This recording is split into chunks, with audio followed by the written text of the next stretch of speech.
Good morning, everyone. Today, I'm joined by three of our amazing executive coaches here at Tack. In no particular order, we have Alexis Cramer, who kind of cut her teeth on the trading floor and through finance in New York City, and then grew to eventually be an admin manager and a director of operations, both within finance and in the startup world. And then we have Taylor Allison, who's with us. She has held so many different roles across so many different industries, including executive assistant, director of operations, director of investor relations, personal assistant, and brings all that kind of varied experience to all of our coaches and our team and the people that she is helping, because she's made so many amazing career transitions. And then definitely last but not least, we have Jillian, who has supported executives both as an executive assistant and chief of staff at scaling technology firms and that have had amazing exits, either billion dollar exits or mergers and acquisitions. And she brings all of that experience, being that sort of strategic right-hand partner through many different types of transitions to the people that she coaches, both on a technical level, but then also on a level of, coming from a place of compassion and curiosity. So really excited to have everybody here with us today.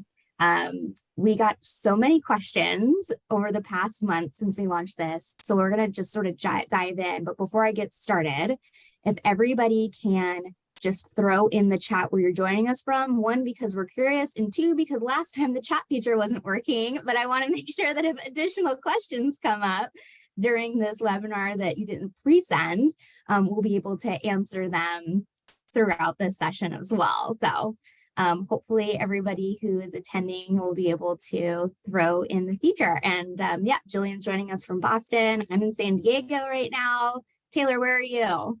I'm in Kansas City today. Nice. And then I'm gonna interrupt, Megan, because chat is not enabled yet. Why? What am I doing wrong? Who does that? Let's see. This is why you ask the admins to help, right? I know. This is why. This is why I'm not. Let's see. Everybody can chat. Try it now. All right. Leslie's quick fix. It's working. Woo! Okay.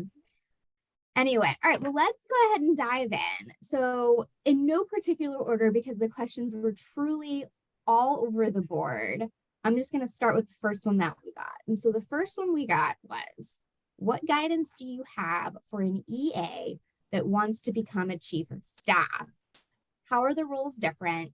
What skills are transposable and what new skills need to be developed? So I think, Taylor, you mentioned you wanted to start off with your perception of this, but I'm sure Jillian and Alexis have additional thoughts on this, but why don't we start with you? Perfect. Hi, everyone. It's nice to meet you virtually. So I have done this transition myself, and I think that the things that are a little bit different is an EA position is oftentimes very structured. A chief of staff can kind of become a catch-all, so it's really important to identify the difference between the two. And really, when you think about it, I think an executive assistant is oftentimes more task-based, and a chief of staff becomes a little bit more strategic. So these roles differ, and what needs to be developed, the first thing is the relationship with the team if you're transitioning from an EA to a chief of staff. You have to gain trust and just people relationships, that you have to understand what each person's function is and how they all interact, because your position as a chief of staff should really be interacting with the team and making sure that problems are solved before they really get to a high level and that things are running efficiently. So as you think about it, an example would be, as an executive assistant, you may be planning a meeting and scheduling it on a calendar, but as a chief of staff, you're going through the agenda, making sure you have everyone's pieces that need to be discussed, making sure an EA may check that, the technology is working, but the chief of staff is making sure that each person, especially in an office setting, is attending the meeting. They're going back through, they're not responsible for just one person, but oftentimes a larger group of people. So to develop those skills, like I said, it starts with the relationship and gaining that trust, because you need the trust to gain access. And once you gain access from there, it's really listening to what the needs are on a higher strategic level and trying to, get them together, basically. Jillian, do you have anything to add to that? Because you've done the transition from EA to chief of staff too. Actually, technically all of you have. So what are your perspectives? Yeah, I think there's a slightly different mode of mental pace that occurs when you are shifting from the EA to the chief of staff role. The thing that was most challenging for me, and I had to learn how to like force myself out of it, is, as Taylor said, when you're an executive assistant, you are strategically deploying your leader's time.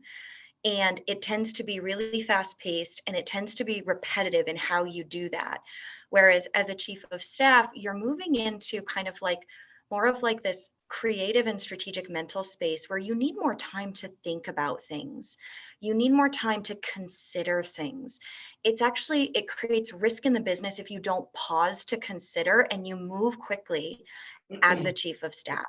You really do need to like have that mental and emotional space to slow yourself down, to ingest more, so that you can then use that for better decision making for the business moving forward. And so the pace changes there.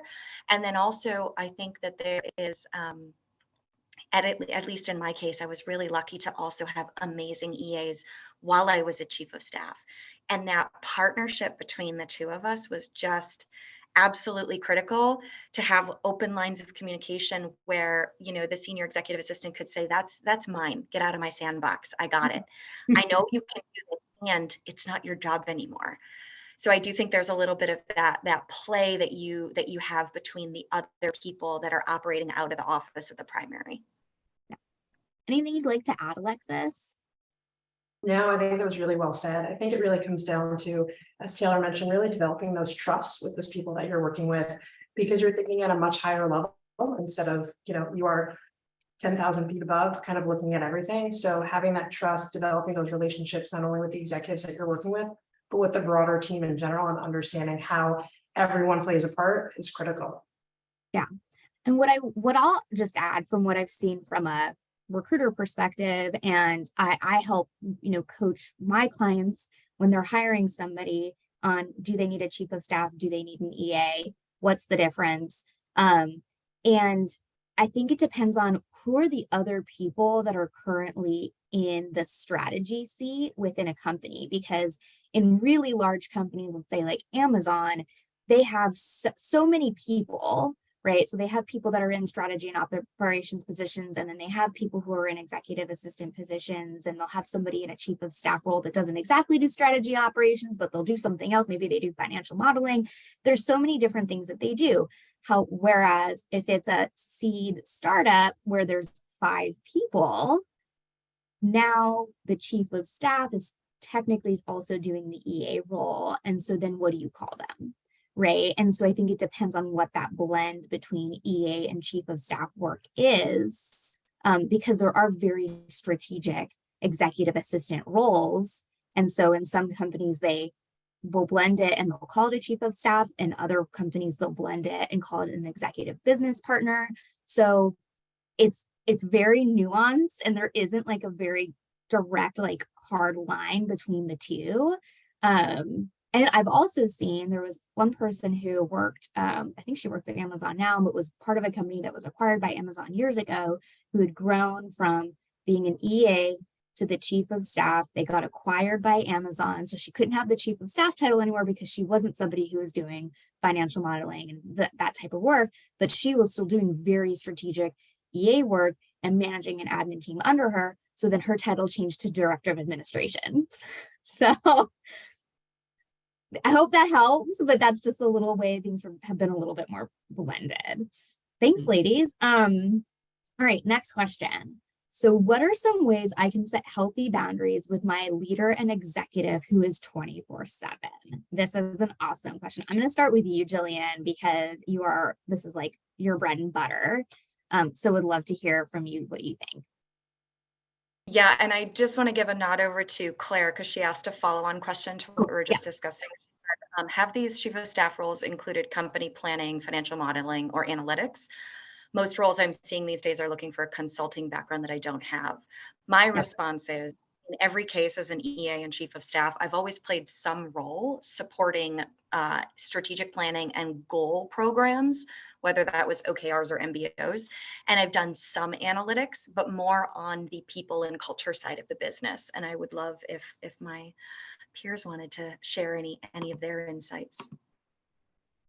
I think definitely most of the roles I've had as a chief of staff have, like, one of them translated into a director of investor relations following that role. So I think that it does exist, but I don't think that anyone needs to feel overwhelmed. Like, I don't have that experience or anything like that, because that's not really what it is. It's coming at it from a more strategic. You're not the person responsible for building the financial models. And at a company, if you are, and you don't have any background in finance, that's scary, right? That's a red flag. So I think that what you should be doing is really looking at it from a strategic level of, okay, if I know that this is the goal, what are the benchmarks? What are the KPIs? Are we looking like we're getting there? If we're not, is there someone that I should, maybe speak with about it or get into a meeting with and have a better understanding to get the team together to look at these issues? So I think you should be thinking about it as more strategic related than financial specifically related.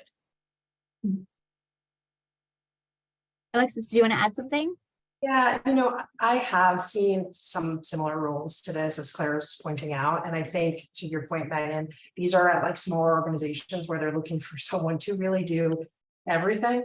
And in those cases, it's not a good fit, because they're looking, for someone that is not you and that has a different skill set and is really looking for a consulting background with deep financial experience.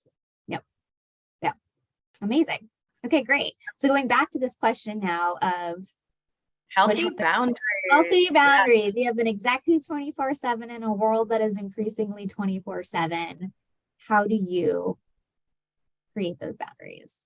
So I'm actually in my 40s. So I've been an admin long enough where I didn't have to work 24/7, where I only accessed my leader and teams when I was in the office. And so I've experienced kind of like the overbearing leader who wants you to stay in the office longer than you should be, because that's the only touch point that they get with you, all the way over to what's happening kind of in today's hyper-connected world, which is you've got your phone, you've got your computer, like there's truly no off button.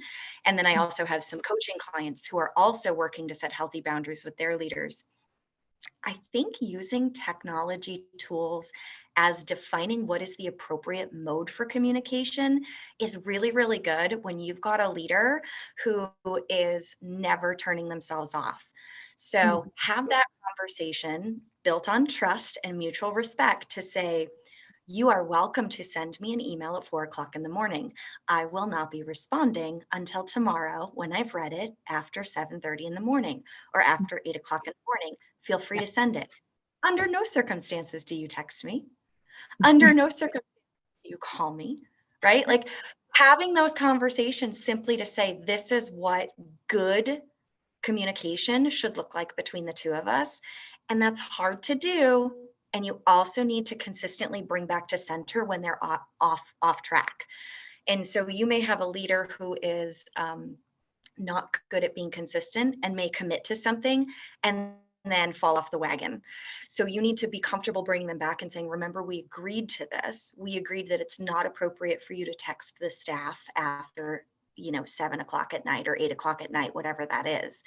And then run those mitigations as needed. I think another way to kind of set those established boundaries with your core leader is try to catch them when they are their best selves so that you can then deliver better results throughout the course of that day. I had one CEO who the best time of day I could get him was actually at like 7:15 in the morning before he left his house to go to the office. And I had a young child. I was already up in the morning anyway. My son was an infant and I was working from home. This was way before working from home was really a thing. This is like 2013. And that 15 to 20 minutes I got at 7:00 in the morning with him was so productive. He barely talked the rest of the day. Yeah. Anything, Taylor, you'd like to add? Yeah. I just feel like that is like exactly how I like to work as well. And I think it's so important to figure out when is your executive like the most available or the most in the most optimal state, because then you can get a lot done. And also remember to identify what your boundaries are, because working 24/7 truly only leads to unhappiness, job turnover, and burnout.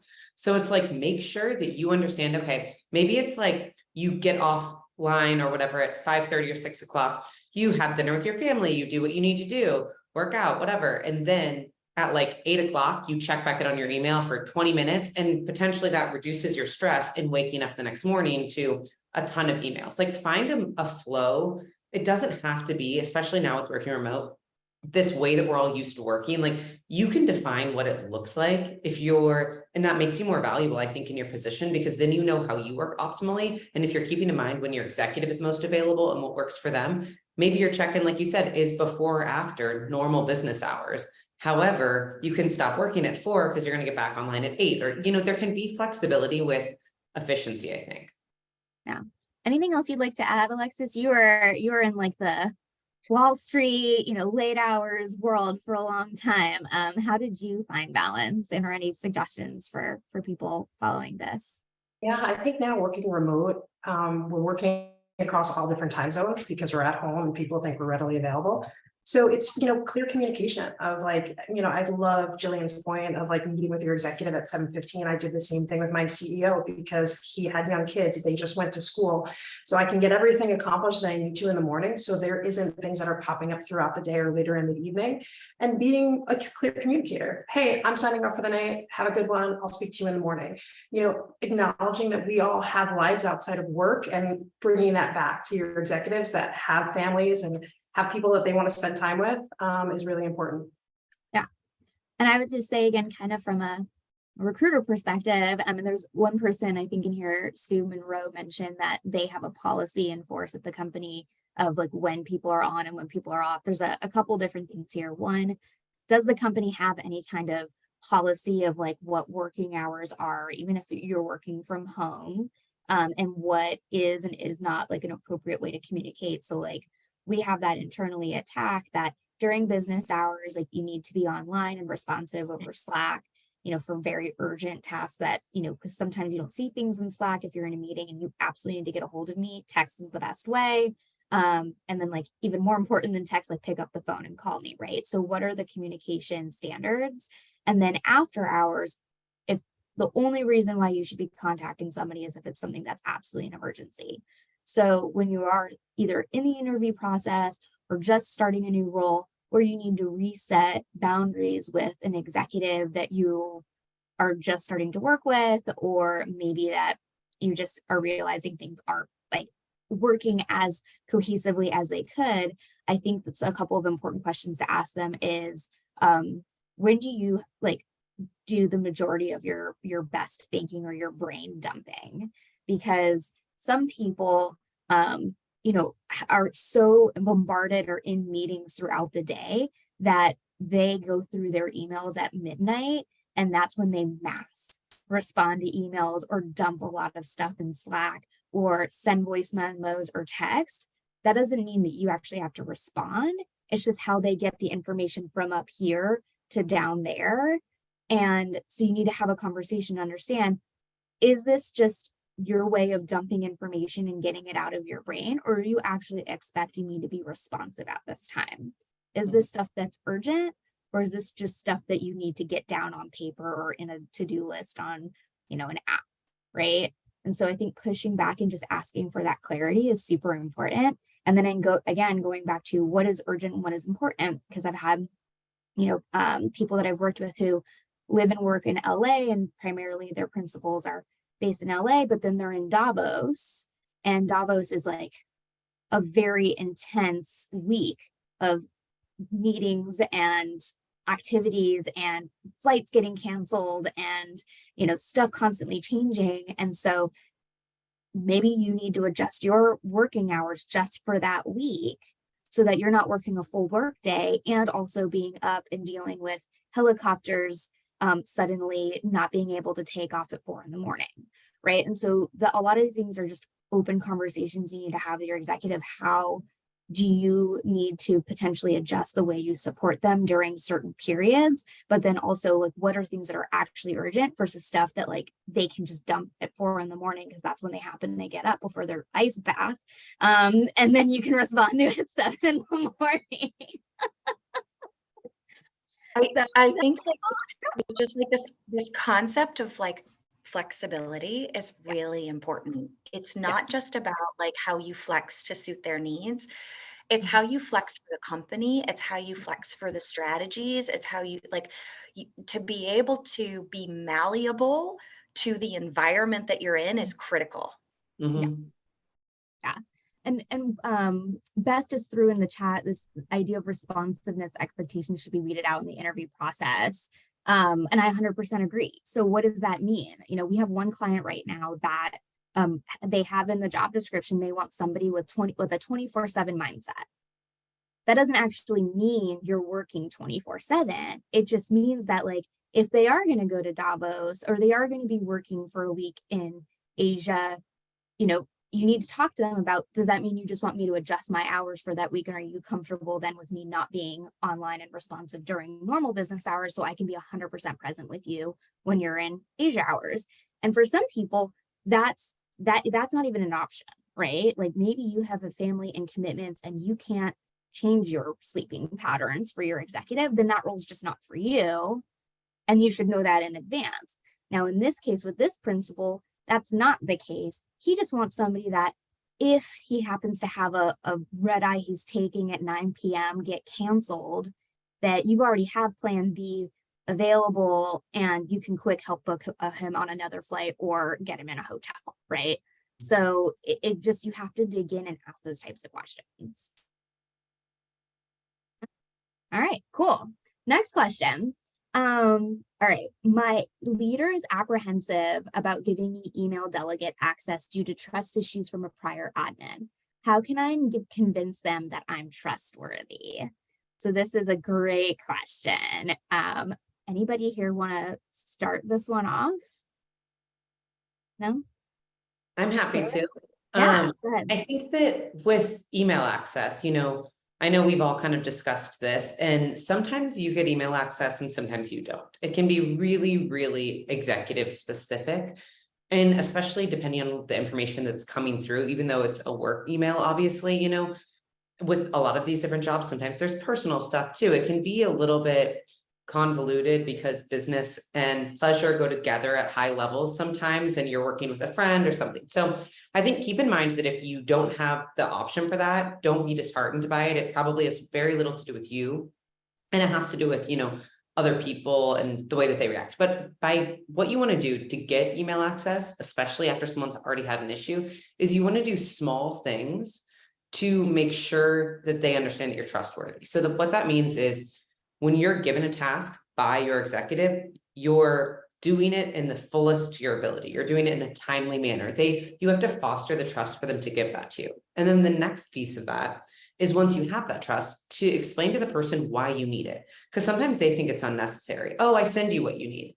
But it would be helpful if I saw that this, and this, so that I saw the documents attached and didn't have to ask you for it. It would save you time. You always want to sell it to like how it's going to help them and why you need it. Because just like for you, sometimes you need to ask, why does it need to be done that way? Or what is the time sensitivity on it? Your executive may not understand why you need it. So I think just pointing that out, that first, you're doing tasks, you're completing them at the best of your ability in a timely manner, so you're fostering trust. Second, explaining why you need it and how it's beneficial to the executive is the way that I've always been able to, you know, get it done if that's acceptable with the executive.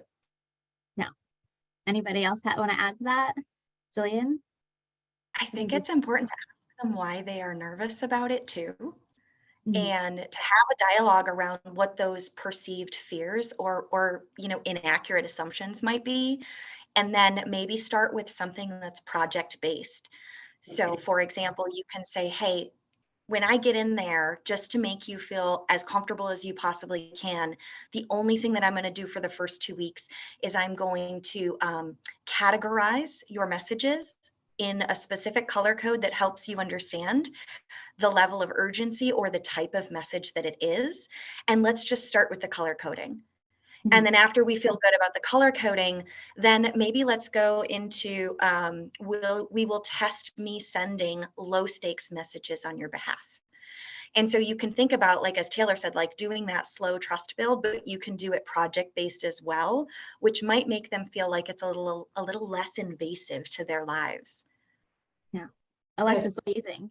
Yeah, taking those baby steps is a great idea to sort of like prove yourself. And again, kind of going back to Taylor's point, it's like, help me help you, right? Like I can save you time, I can make you more efficient, as that's your core role as an EA, and really selling it in that way can help change their mindset, because oftentimes their personal life is intertwined with their business email and there's private confidential things. So making sure that you establish that trust and, you can trust me. I'm never going to open things that look personal in nature. I'm only going to be looking at things that are coming from inside the company or from contacts that I know that we work with, and really laying that foundation to help them, build the trust. Yeah. And even taking an even easier baby step, depending on I think both Outlook and Gmail have this capability, is only visibility rights.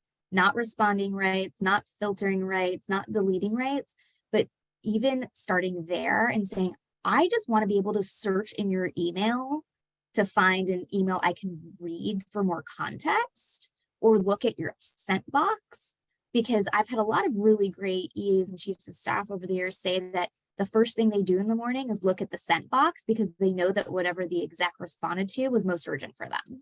And now they understand their exec's priorities, and it gives them a little bit more of a strategic edge, right? And so even without having, because maybe people like don't want them to touch, they don't want you to flag or filter what their process is, works for them. That's totally fine. But even just being able to view and gain more context that maybe is lost in being copied in an email, that can be really helpful too. So that would be my last little piece. Sent box. That box is pure gold. And the reason it is, I have a coaching client right now. There's an EA and a chief of staff in the same organization. And the EA said, I need to know what you are promising people. You send messages to people all the time making promises, and I need to know the promises that you're making so I can follow up on them, because he's notorious for not CCing her on the messages. And so that's how she starts her day every day, is what promises did you make? Yeah, that's a good point. Yeah, because they'll forget, or there's like emails in their inbox that they really need to get to, but they didn't think about copying you, or they're just sitting. I mean, I'm guilty of it. Rachel has access to my inbox, and she just keeps bumping up messages to me being like, hey, I just want to remind you this is still sitting there. And I'm like, oh no, I know it is. And I'm a procrastinator. So anyway, okay. So next question. I am the only admin in my company of over 100 people and have been asked to take on more responsibilities beyond the core EA role. While I am happy to do this, I am worried about taking on too much and being perceived as the admin for everyone. What is a good way to approach new assignments and maintain my core duties? This is a great one. Who wants to raise their hand and start with us? Maybe Jillian? I have a personal experience from my first EA to CEO role. I joined an organization that was growing very, very quickly. And the CEO identified that there was a special project that they wanted me to take on. They asked me to manage the design and build out of a new office in Los Angeles from the Boston area. And we sat down and we agreed I would not be an EA during that time. We agreed that it was important to put me on that special project, and that he would manage his inbox, he would manage his appointments, and only if he got to the point where he couldn't do that would he ask me to come in and do both, or we would potentially hire a third-party resource to come in and manage the office. So we made a commitment to each other in that 8 to 10 months that my job was going to look very different so that I could go do that special project. So I think having the conversation around how big is the lift? Like, what are you actually going to be working on? Is it a massive project? It was a 23,000 square foot office. I know where every light socket is. I picked out the furniture. I picked out the paint. I worked with the architects, and I had to travel for it. And so really like defining what is the scope of what I'm being asked to do. Can that scope fit within my existing job duties? And if it can't, are we willing to make a concession on something else that is currently in my core responsibilities? Mm-hmm.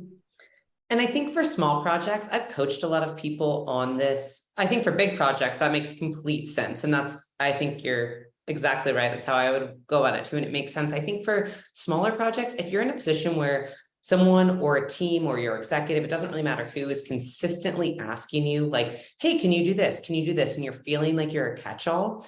I really encourage everyone to have like some type of catchphrase that they can use that they like just know solidly. Because I think the problem is when people are asking you things, and obviously if you're an EA or chief of staff, you're in an admin role, you already have like a personality that likes that service-oriented piece. So you want to say, yes, I'll take it on. Yes. And then all of a sudden, two things happen. You either can't do it all. Well, three things. You're working too much, or you're not getting done actually your real responsibilities because you're doing this other stuff. So it's important to say to people, give yourself a pause, automatic pause here. It's like, let me think, not even let me think about it, but that's what you're kind of trying to like get in your own head. So you want to say something like, I need to understand a little bit more about it to see if we can work it out. Or if I take that on, I may need to put something else on the back burner. Like for your executive, you can definitely say something like, I'm happy to take that on, but I understand you saying then that this is priority over XYZ. So they're going to have to move to the back burner, have a longer timeline, move to someone else.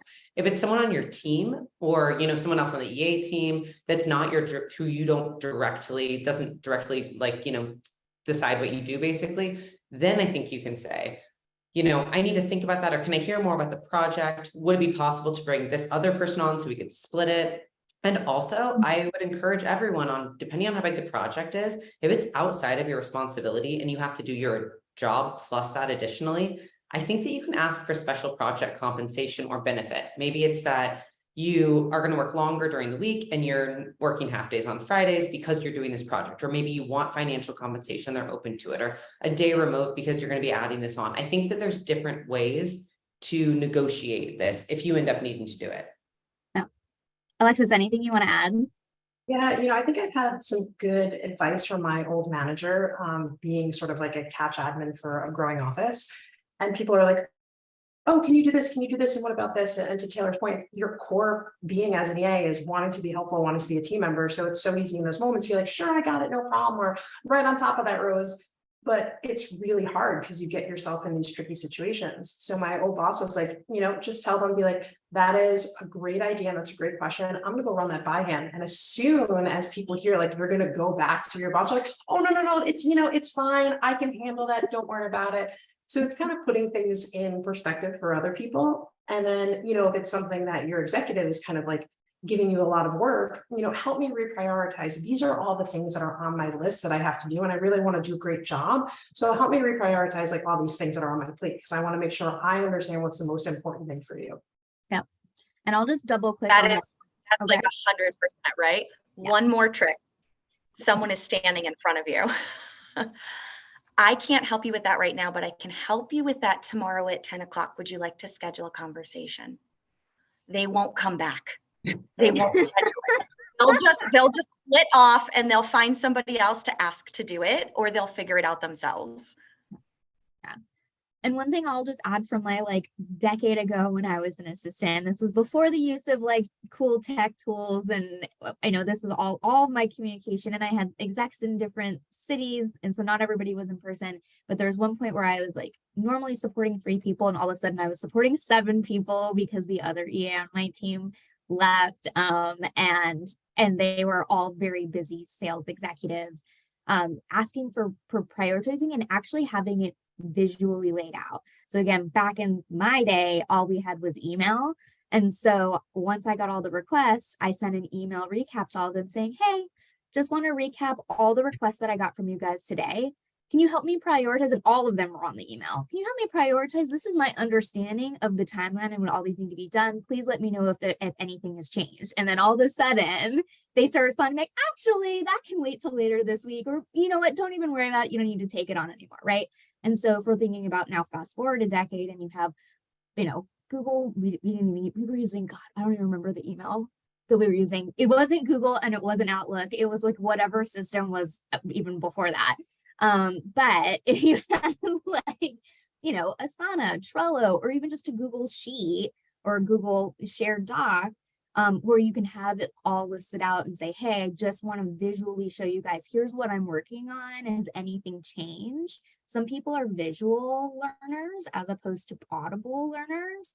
And so once they actually see, oh man, like she's got a lot going on. Actually, that project, don't worry about it. I'll find somebody else to do it. So it would be like one other just sort of trick.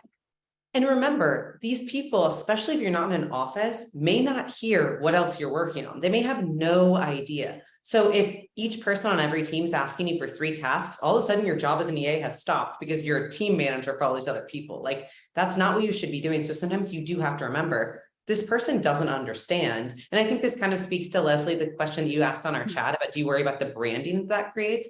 I think that if you are constantly taking on things because people are saying things and you're like, yes, yes, yes, people assume you're not busy. That's just the general assumption. They have time, they have space for it. By putting up boundaries, that creates respect.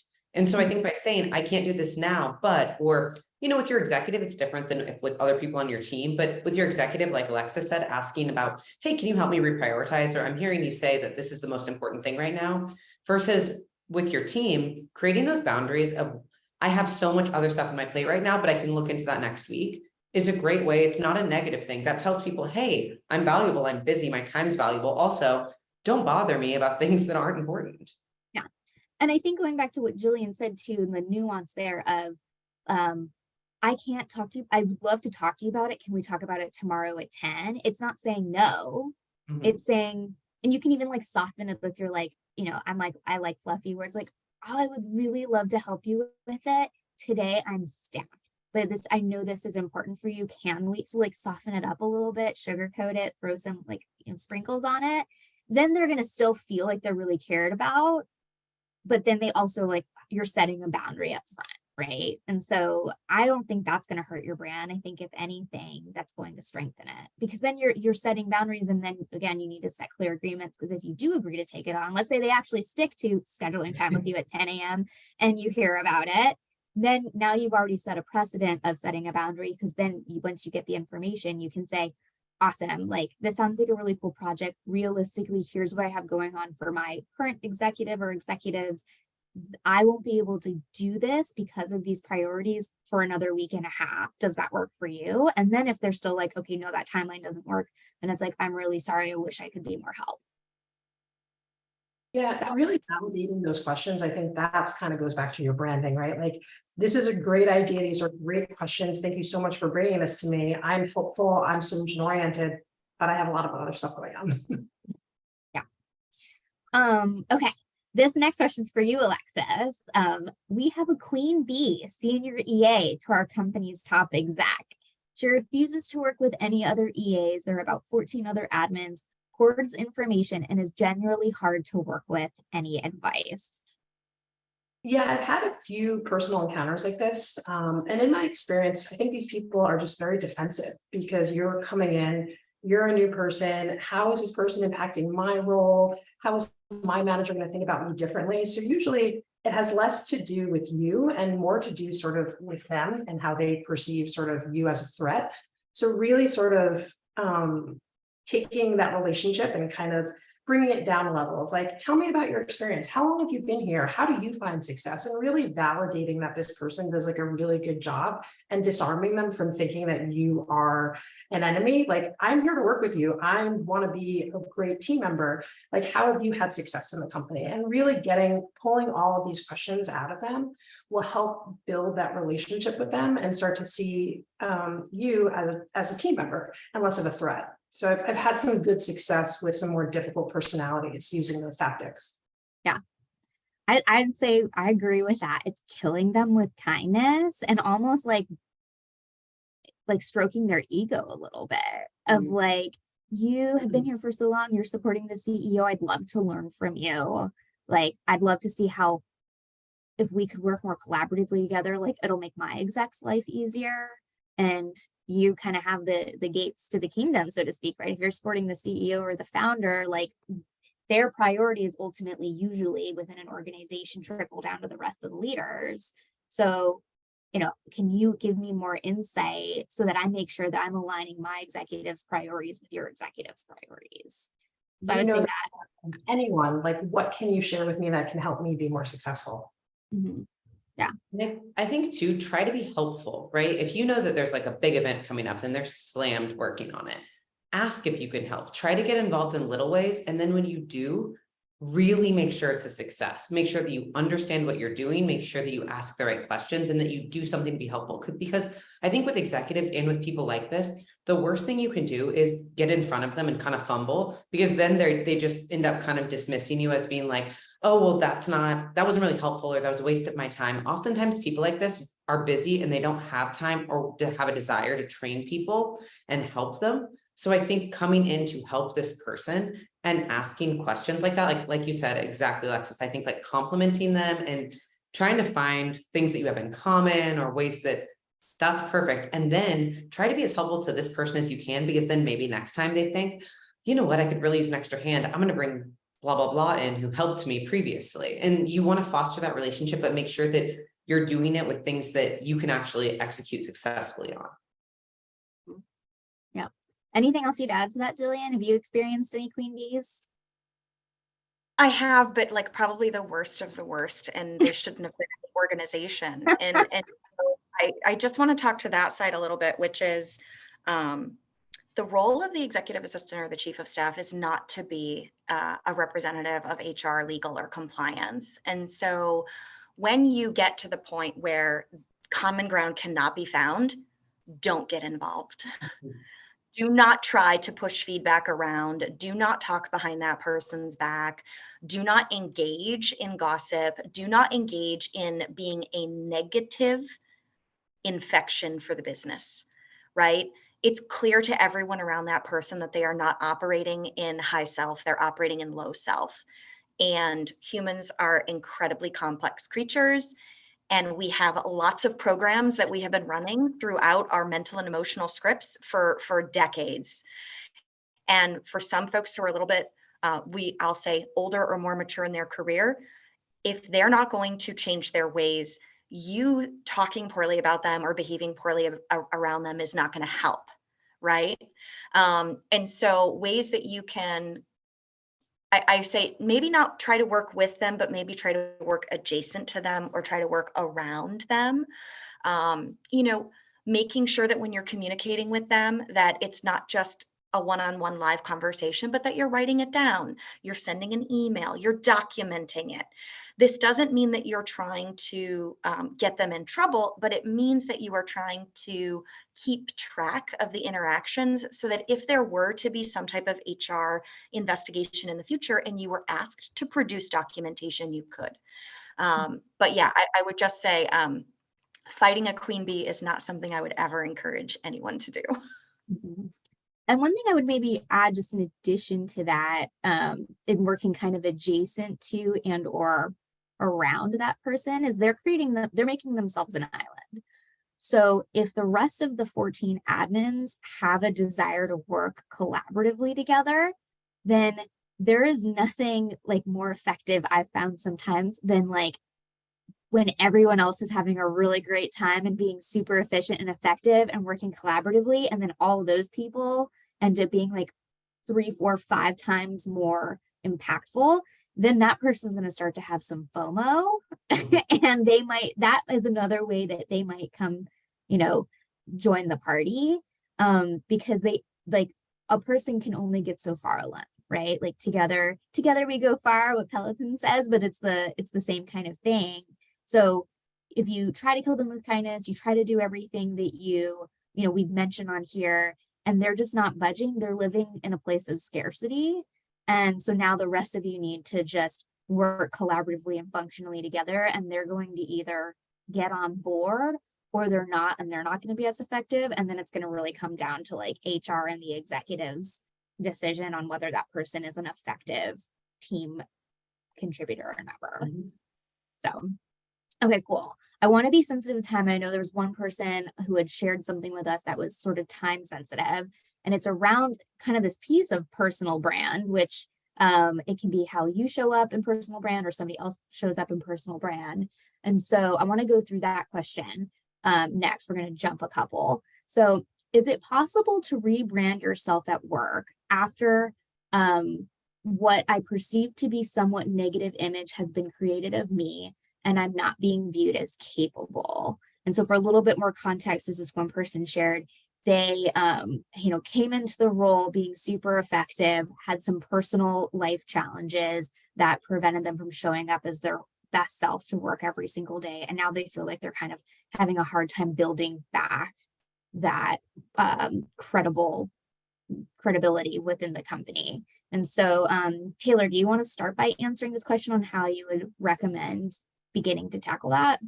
Absolutely. I think the first thing here is some humility to ask yourself, okay, is there legitimacy behind this claim? Did I show up in the way that I really wanted to? And if I didn't, why didn't I? And how do I prevent that going forward? How do I show up in a better way? Because I think that oftentimes when we get critical feedback or we feel like there's critical thinking going on around us that's negative, we're like, that's not true. I didn't do that. Well, I had things come up or go on. So I think first taking responsibility and saying, okay, I understand why this would happen because of these things that were created. So then you know what the problem was. So then you can help adjust that.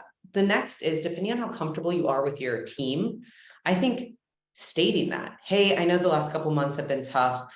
I've been going through some things, and share whatever you're comfortable with. Maybe you don't want to share it all, but I think that people will give you more grace if they understand why it happened or what was happening. Like I said, not super personal, but just like, I've been going through this, because also it might be a great place you and your team can actually have overlap and things in common. Oh, I've gone through that before too, or, so I think that creates humility and allows for people to give you grace. Then I think setting yourself up for success going forward is, this sounds so basic, but go back and look at what are your real, especially if you've gotten a little far off, what are your real tasks and responsibilities here? What are the main goals of what you're trying to accomplish? And then I think coming back to your executive or your team with a plan on that. Hey, I know for the last event, I wasn't super present for it. This one going forward, I'd love to take a larger role. So here's what I'm planning to do. As everyone else, you want to come to the table always with a solution. And with something that people can get on board with and be like, yes, I'm into, this person's trying, great. Because we all know, we've seen people mess up, and the best things they can do is come back with a stronger plan. That makes us, that's why we root for underdogs, right? We want to see people succeed. So I think that thinking about it like that, giving yourself grace on it too. You were going through something, you had things going on, be kind, and then notice how you can build it up and really commit to that plan. If you say that you're going to do something, then it is crucially important to get it done and get it done well and get it done under that timeline, whatever you designate for it, because otherwise then you do get that, character of being unreliable, I think. Yeah. Alexis, would you want to add to that? Yeah, I think there is power in vulnerability and really kind of level setting with people and being like, you don't have to share the specifics, but to Taylor's point, if you share something at a high level, someone else might have gone through that and you don't even realize it. But at this moment, you're creating bonds with these people and you're strengthening the culture of your team and the relationships. So there is a real power there, and it can feel scary. But I think, a lot of the EAs I work with hold themselves to these crazy standards of I have to be perfect and I have to do everything perfect. But at the end of the day, we're all human and people mess up. And especially if you're working with things that are distracting and taking your mind away from the task at hand, people understand that. You are human after all. You are allowed to make mistakes. It is okay. And having that vulnerability, that humility will have, I think your team will respect you more because they'll have that context, because you want to show up every day and give your best. Yeah. That honesty too. They respect honesty. Mm-hmm. Yeah, Alex, I agree. Yeah. And I would add to that too, there are things that you have in your control and there are things you have out of your control. And the things that you have in your control is when you are processing anxiety and stress consistently, you are draining your sympathetic nervous system. You are literally showing up worse than you possibly could because you're applying anticipatory stress to things that may or may not actually be true. And so you do have the ability to get your body into a state where you are less anxious and less stressed out. So when you are going into those moments where you normally would have this nervousness or this fear, what can you do for yourself to reset? That could be, you go sit in your car and you do some ohms. You go book a private room and you do some breathing exercises. You listen to music. Whatever you can do to reset your nervous system so that you're patterning out the anxiety and you are allowing for a different type of energy to be in you, people are going to be much more responsive to that, because the reality is that feelings are energy and they affect the people around us. And so if you feel crappy about yourself, you're more likely to invite bad energy towards yourself. Mm-hmm. Yep, I totally agree. All right, last couple of questions, and these are mostly around professional development, either, how to level up in your role, what tools to use. So first question is, I'd like more professional development, but I don't know where to start. How can I advocate for this with myself with regards to the costs? So who here wants to jump in on that question? I think Alex or Taylor, you're unmuted first. So you want to start? Oh yeah, I think with professional development, companies right now are under a lot of pressure, most of them, to really put time, money, energy into employees. So I think that looking at what kind of the status quo at your company is to first understand what is available.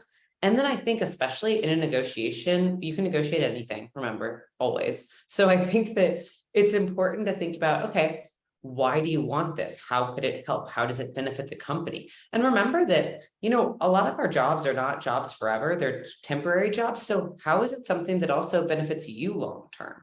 And I think combining that and then selling it to your company as, I'd really love to learn more about this to up-level my skill set or to grow into this position or to work better with my team. Or I've never managed people. Now I'm managing people and I'd love to do a better job. And there's great statistics, which you can literally just Google. You could honestly, I know we had an AI question at one point, you could probably ask Chat GPT this, but regarding employee retention, what are the costs of losing employees, replacing employees, of personal growth, of hiring from within, all of those kinds of stats. I think a lot of times when you're asking for money for something, true financial statistics are a benefit to add. So I think it's very important to decide what those are for your company. And remember, how's your company motivated? Are they motivated by, have they all of a sudden lost 3 people in the last 9 months? And that's where you want to aim for? Or are you aiming for hey, who was it? The government released some study that was people are more lonely than ever. So they need collaboration when working remotely. Think about what's out there that's motivating to your company, and then bring some data to the table and explain why you need it and what you think it's going to do. And that will tell the company how they're going to benefit, basically. Yep, I agree. Anyone else? Don't be wishy-washy about it. If you're going to do the work to present it and not follow through, then you're making it harder for everyone else in your organization to get dollars for professional development. So I do think it's important to think about what are the skills and competencies or cross-functional areas that you're interested in, and then decide, do I want to do an online course? Do I want to attend an in-person conference? Do I want to potentially request a coach?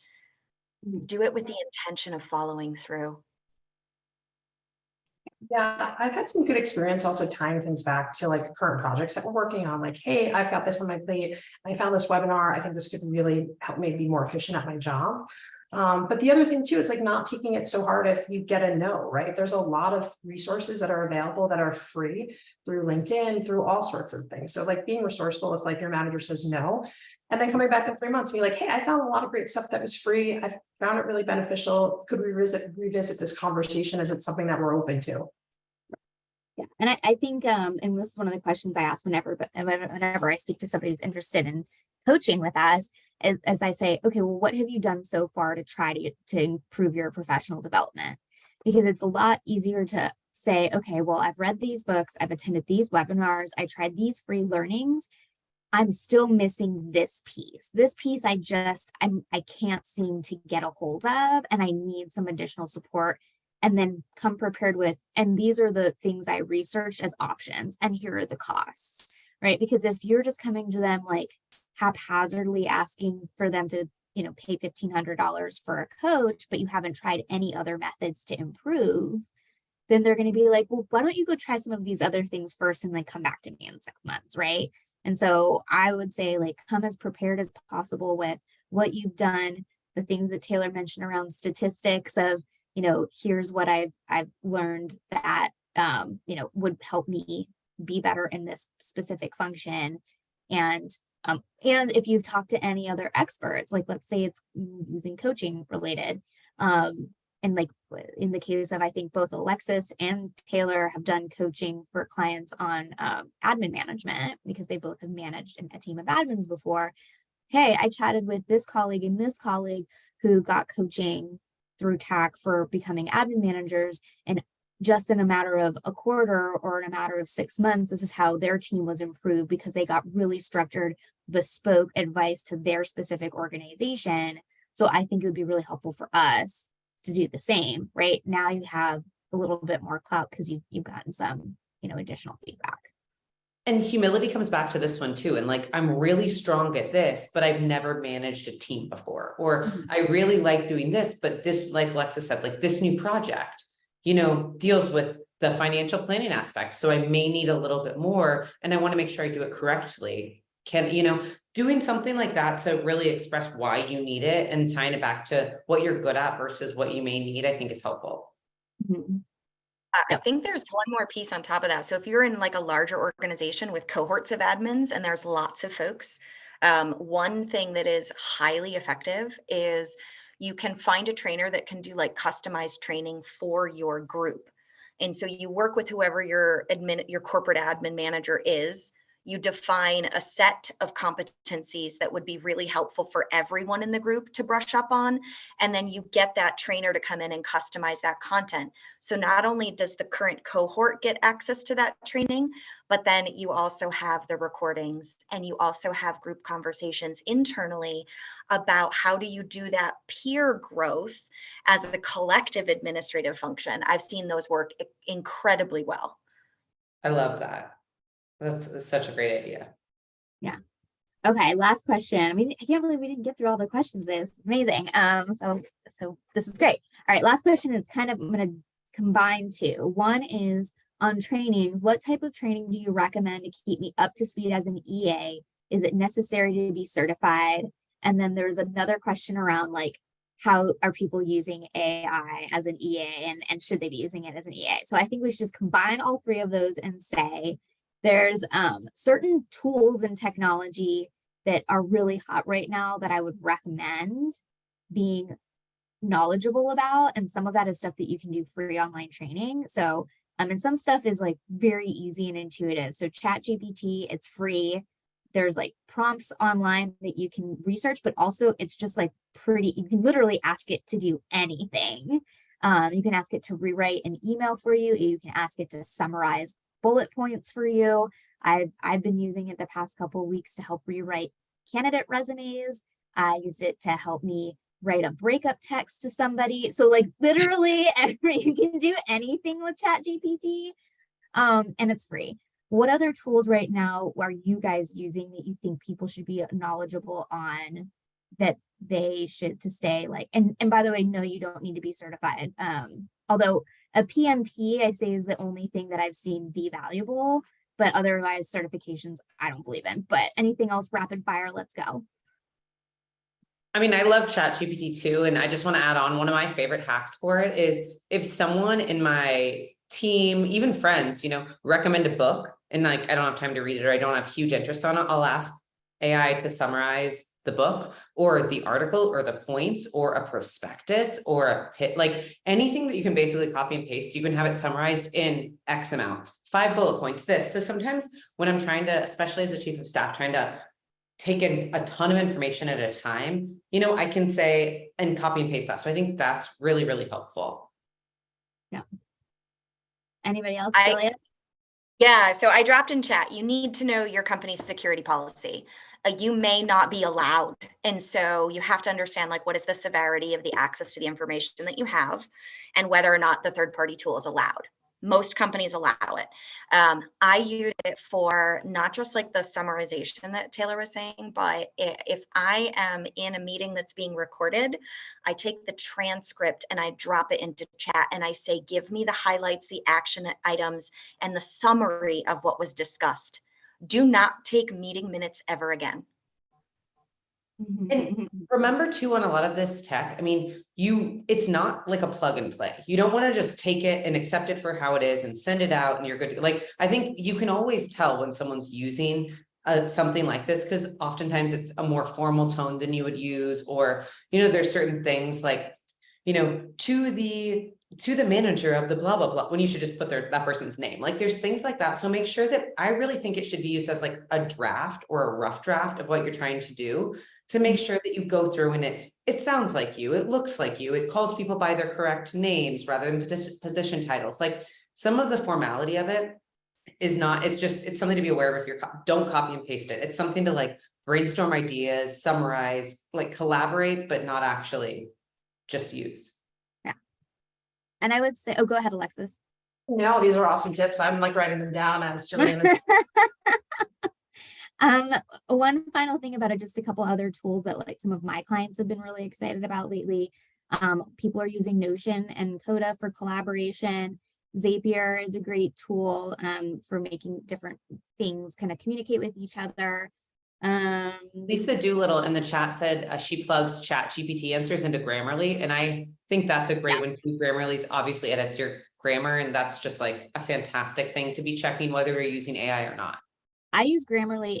Grammarly is plugged into everything. And if I need to be a spokesperson for Grammarly, because I talk about it all the time, but I literally everything, it's constantly up on my database. So thank you, ladies, so much for joining me today. I feel like this was so helpful, and the feedback we've gotten in the chat has been that this has been really helpful. So I really appreciate all of your thoughts and insight, and we look forward to working with you again in the future. And if anybody here is interested in working with any of these three coaches, they are, I believe, all still accepting new clients. So we'll send a follow-up email and you can contact us and we can have a further conversation. All right. Have a wonderful day. Thank you. Bye. Thank you. Take care.